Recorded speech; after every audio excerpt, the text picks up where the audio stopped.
Welcome to the mobile home movement, where we showcase the beauty and affordability of mobile homes. Here we break false myths and share all the positive stories of how mobile home ownership transforms lives. I'm Franco Perez, and this is the mobile home movement. What's up, guys, and welcome to the Mobile Home Movement podcast. And today we have a very special guest. It's very rare we get to have this guest here. We got Sunny Mach. There's been a lot of progress. We're going to talk a bit about the progression of your growth, and then we're also going to talk a bit about the progression of your clients' growth. I think that's really exciting. Every single family you're helping their finances, you're helping them grow, and we have two very special stories of people that have been able to grow because of your assistance with them. I hate the word financial advisor because it's kind of a weird space, but you have given a lot of input for families to be able to actually realistically grow their finances through homes, right? Yeah. So now it's kind of like let's talk a little bit about you, and then we'll get into like your client success. But right now we just finished Q1 of 2025. Talk a bit about last year and your production last year, and then how's it changed now that we've done the numbers for Q1? Yeah, so a lot of things have happened. Last year in 2024, I closed 36 total transactions, and that was just me and my assistant Coco. That was an increase from the year before, where it was my first year in a full-time real estate, and I closed 25 transactions, so cool. The growth. What year, so how many years in were you at to finish 2024? 2.5 years? 2.5 years. Gotcha. Yeah. So on your second, or you're basically... My second year. Yeah, your second year, you did about how many transactions? 36 transactions. Great. Now, Q1 just closed. Yeah. Just for those 3 months, how many did you close in Q1 of 2025? So crazy, but I closed 21 transactions, and this doesn't count the pendings that we have in the pipeline. Wow. So just in this quarter alone, from 36 transactions in 2024, you've already done 2/3 of your transactions that you did last year in this quarter. Yeah, it's right? So crazy. So that's amazing. Yeah. So that production jump has been a big jump. Like for you to be able to produce so much. What do you feel like's made the big difference? I think expanding my team has been a really big help. What's that look like? So in last year, it was literally just me and Coco. And then this year, we took on Jim at the beginning of the year, like January. Okay. And then we just took on my intern Dwin, who is now converting to full-time as well, because we have so much fulfilled, the capacity that we need more help and whatnot. And that has really enabled my team to grow and take on more clients, but really keep that customer service and top-level service that we can give to clients and whatnot too. Cool. How's Dwin been?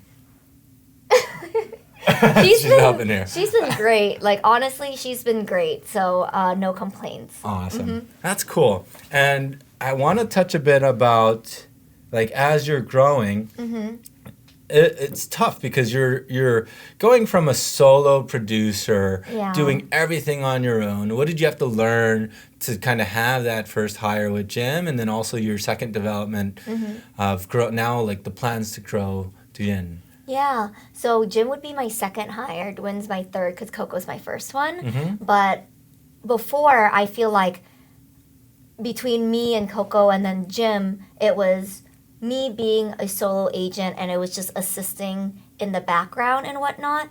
But now growing into a 4-person team, it's more so yes, I am still an agent, but now having the mindset of a mentor and a business owner as well. Because Jim and Dwin's and Coco's, I guess their goal within this team is to not only grow within their job right now, but using the tools and the experience that they're getting within the job to catapult and utilize when they want to jump into real estate as a full-time or as an agent in the future. So that's kind of my goal too.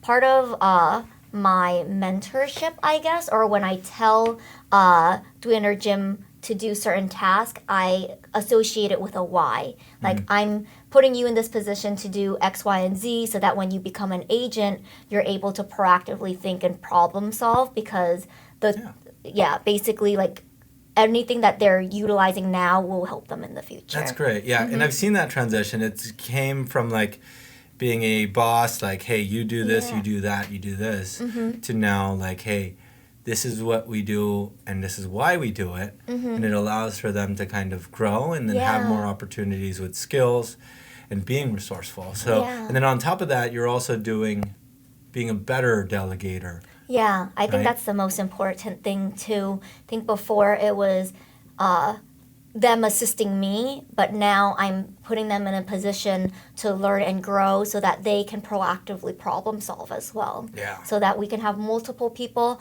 on the team that can assist clients, instead of if something needs to be escalated or something needs to be resolved, there's not like a bottleneck or a queue for me just to solve it, which has been very, very helpful. And I feel like that's contributed into the success and the growth of what we've had in the first quarter. Yeah, and looking back, I think you were very anxious and scared back then. Yeah. It's like, I don't want to hire, and you kind of have this perfectionist mentality that I need to do every little step because I want to do it my way, right? What changed there?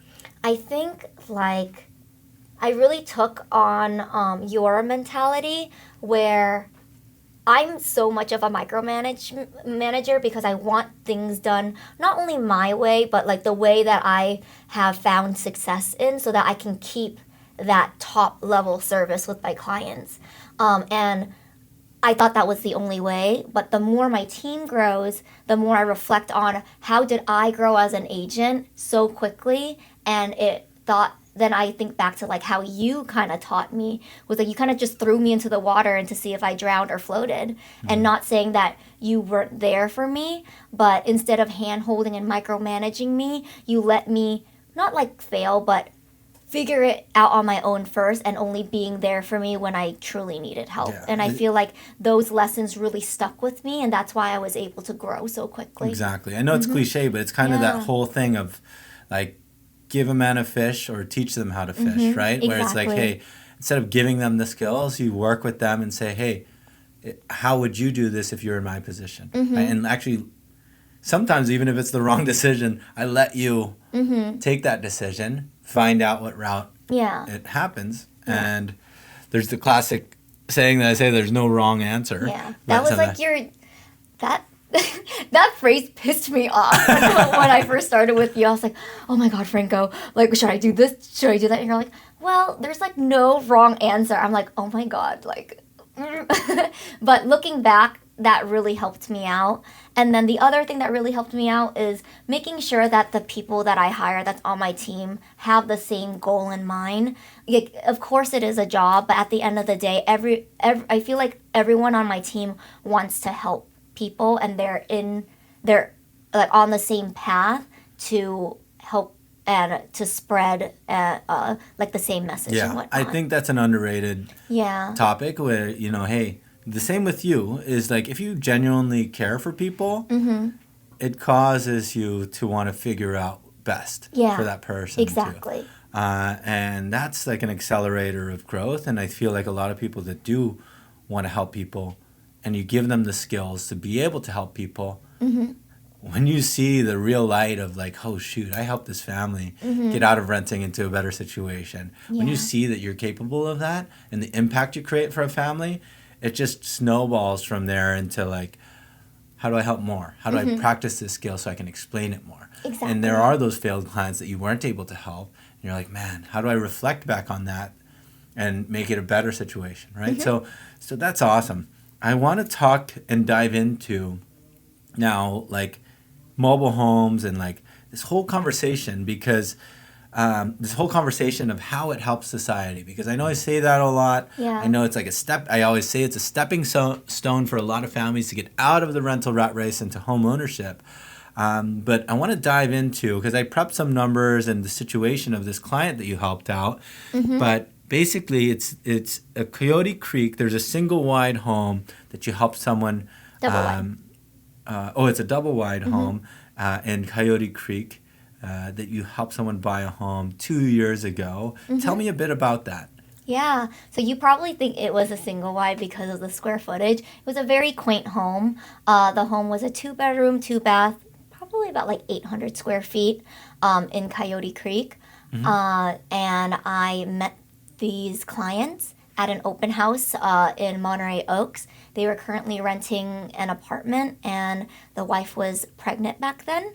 I think she was like 7 months pregnant. So she's like, I want to move in and find a home before I give birth. And so we were really on a time crunch and everything, because she says that when she gives birth, it's probably going to be on the back burner with like the newborn and whatnot. So we were on a very tight timeline. They had 5% down. Yeah. And we were able to find them that... Were they high income? What was their income like? Like very middle class income. Okay. Like very, very middle class. This is, from what I remember, this is all that they could really afford. Yeah, right? so they only had 5% down. Which was about like, what, 14,000? Yeah, exactly. Okay.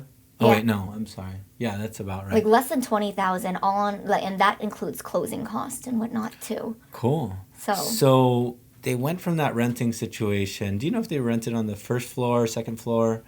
I wouldn't be able to tell you. I don't think we like went into detail regarding that. So pregnant couple. Did they have a kid already? Yeah. At that time, no. They were pregnant with their first kid. Gotcha. So they had a 2-bedroom apartment, and then renting.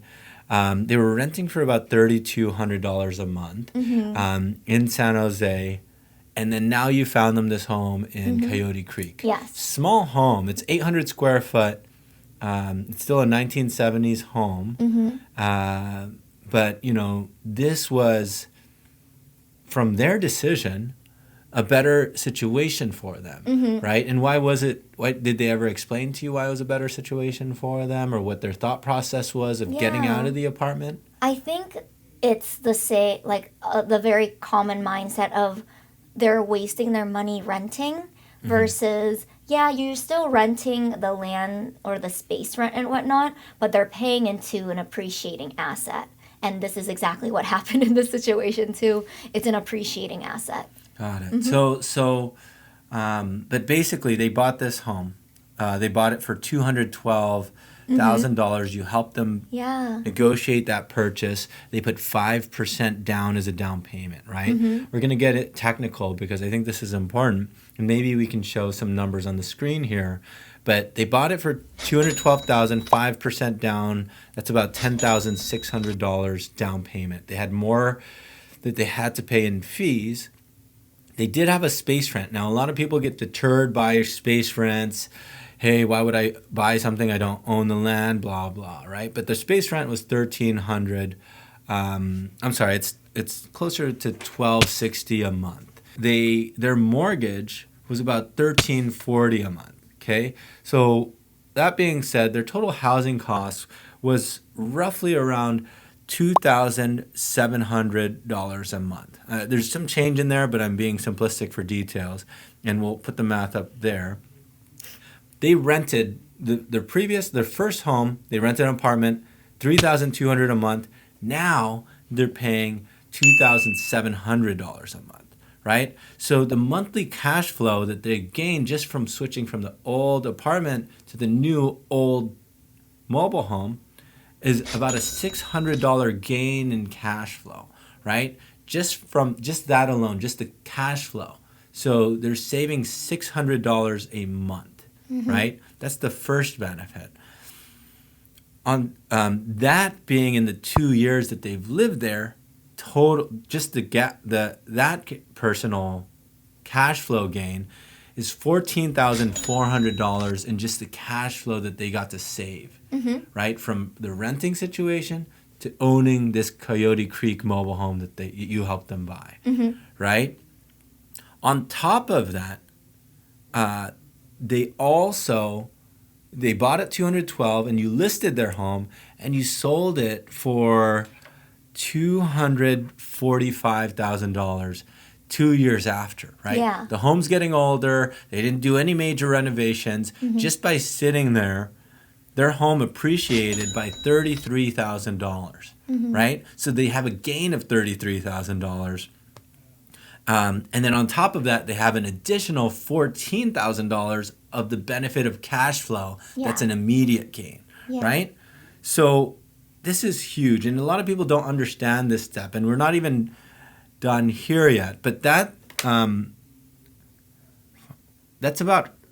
than $47,000 that they gained as a huge benefit. And that's not including what they would have that's just keeping their old rent. If they stayed at their apartment, at their 2-bedroom apartment, and you didn't help them move into this old, small mobile home, then they would have lost the opportunity to save $47,000. Yeah, exactly. Right? But by you helping them transition from an old apartment to an old mobile home model, that's a $47,000 benefit that you helped them have the opportunity to have. And in real life, you actually sold their home to the buyer, to the other client, and that actual couple, what's their names? My clients? Yes. Jarrell and Liz. Jarrell and Liz, they actually have that $47,000 gain. Yeah. Right? And then I don't want to kill the story, but the reason why they chose to list was what? Yeah, I wanted to get into that too. The pregnancy turned into a child, which normally happens. Yeah. Yeah, so they have their child, Liam. He's so cute.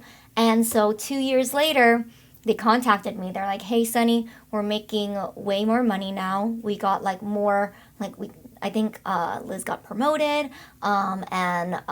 So their income is a lot more now. They told me that they have plans to expand their family, give Liam like a sibling. And then on top of that, too, they wanted to move the husband's dad that's currently living in Vallejo in to live with them. So creating kind of like a multi-generational household. And then also the goal is potentially to move Liz or the wife's parents to live with them too. So having 3 generations in one household. On top of that, Liz works in the peninsula. And everyone who knows Bay Area traffic from San Jose to Palo Alto, there's a lot of traffic. So they wanted to move somewhere closer to Palo Alto so that they can cut the commute time, but then I'll also expand because adding maybe 4 or 5 more people into an 800 square foot home is a little bit hard. Yeah. So that was the reason. Exactly. So basically their family was growing, the kids, the kid was born, they want to have more square footage, and there's a family situation where they needed to have the dad move in. Yeah. Right? So, and on top of that, when you say they make a lot more money, it's close to 20% more, 30% more, right? Yeah. Oh, yeah. It was a lot more. Oh, it was a lot more? Yeah, it was a lot more. I have to re-look back at the how they were at when they bought the Coyote Creek home, but now they're making almost $200,000 between both of them That's combined. Great. Yeah. Yeah. So that's perfect. And I think that's, that adds to it because one is a lot of people are only solely focused on career and career only, but they were able to make a micro step from renting an apartment to owning this. And on top of that benefit, that's got them financially secure to get and build up their career to work for them as well. Exactly. So now as they're building that, they have that security in the home. They were able to both build up their career at the same time, and now they're ready to upgrade their old 800 square foot home to a bigger space and a better location, right? Exactly. Because Coyote Creek is for context wise, is a good starter mobile home park. It's not the prettiest or the best area of San Jose, but it's a great place for a lot of people that want to start their housing, right? Yeah. And then now, with the story of what you said, they were exploring in Sunnyvale. Yeah. Sunnyvale is a very expensive area where people pay rent Yes. for $4,500 for an apartment. Yeah. But the benefits are it's closer to the main jobs. It's less traffic, less commute. School district's actually better than Yes. that Coyote Creek area too. But because of that upgrade, I mean, because of the financial benefit and the career upgrade, now they're ready to make the next step. Yeah. But also at the same point to mention, they're not capable, they're not ready to buy a single family home like in the millions, right?